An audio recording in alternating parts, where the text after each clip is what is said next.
oil marketing companies have slashed petrol prices by about 2 rupees per litre. Let's discuss the implications and ramifications of that for OMCs with Mr. R.K. Singh, Chairman and Managing Director of BPCL. Mr. Singh, good morning. What a delight to have you back on ET now. In terms of implications and ramifications, after a 2 rupee price cut in petrol, are you making money in petrol or are you losing money in petrol? No, we are not losing. Let me put it this way. The money that we were losing earlier, we're just not losing. No. So are you making money as well, or you're selling petrol now at a break-even point? No. I don't know. What do you mean by losing money, making money? See, what happens when we determine the price, there is some margin element in it. And if that margin is wiped out, we call it loss. Okay? So that margin, with the loading of the margin, there is no loss. So my question is, Mr. Singh, that after a 2 rupees price cut, at a factory level or at a refinery level, are you making a loss in petrol? Are you making a profit in petrol, or are you selling at cost to cost? No. We are not. We do not do profiteering. What we do is, as I mentioned to you, we are not losing at the moment when we determine the price of the product. That's the gasoline.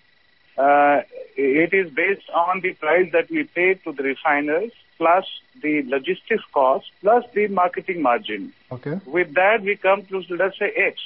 And if we sell it at X minus 10, there is a loss. If we are selling it at X, there is no loss. So, Mr. Singh, what is the outlook in terms of what is the probability of, a price hike when it comes to other oil marketing products, that's kerosene, LPG or diesel, or do you think that is sort of on a standstill as of now? Yeah, that is something which government will have to decide. We have no say in that, but government will have to take a call.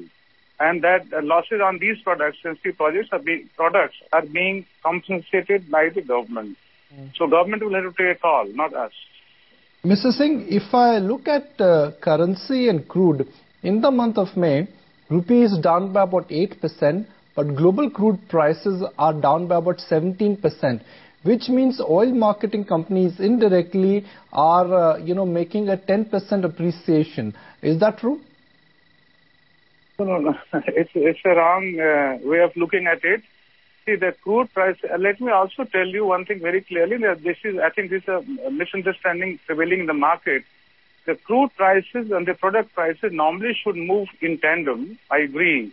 But there are situations when product prices do not move the same way as the crude, because the crude is, traded in the stock market, whereas product price is depending on the supply-demand situation.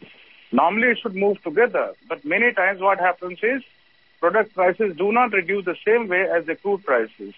So that's situation we have faced many times.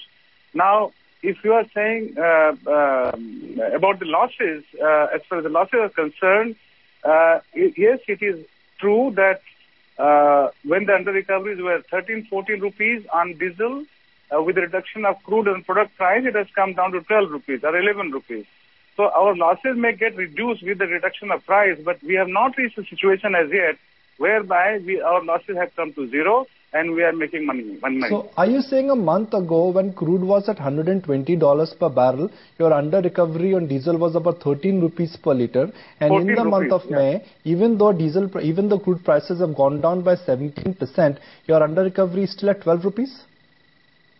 I don't know the exact figure in the current situation, but the crude price going down in a day or two is making no difference to us. It has to be sustained for a period of 15 days at least, period for which we worked under recovery.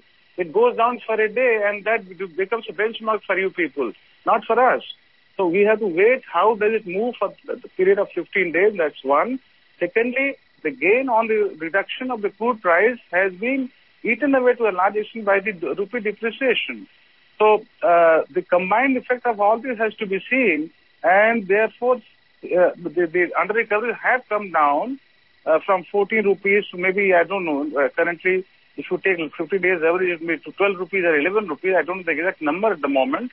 But yes, indeed it is reducing, and that's a good news. Okay. Let me ask you another broader question about your E&P business. At a time when global crude prices are down, global gas prices are down, global commodity prices are down, will this change life for your global E&P business? No, we are still away from the reality because our global E&P portfolio is, there is a lead time, there's a time of 4 to 5 years at the moment. So we don't know what will happen after 5 years, but our major finding is that of gas. And I think gas demand continues to be high and there is no let-up in the gas pricing, number one. Crude price, yes, when we factored our return on the investment, we assumed only 40% $40 crude price. So anything beyond 40 is still very attractive for us.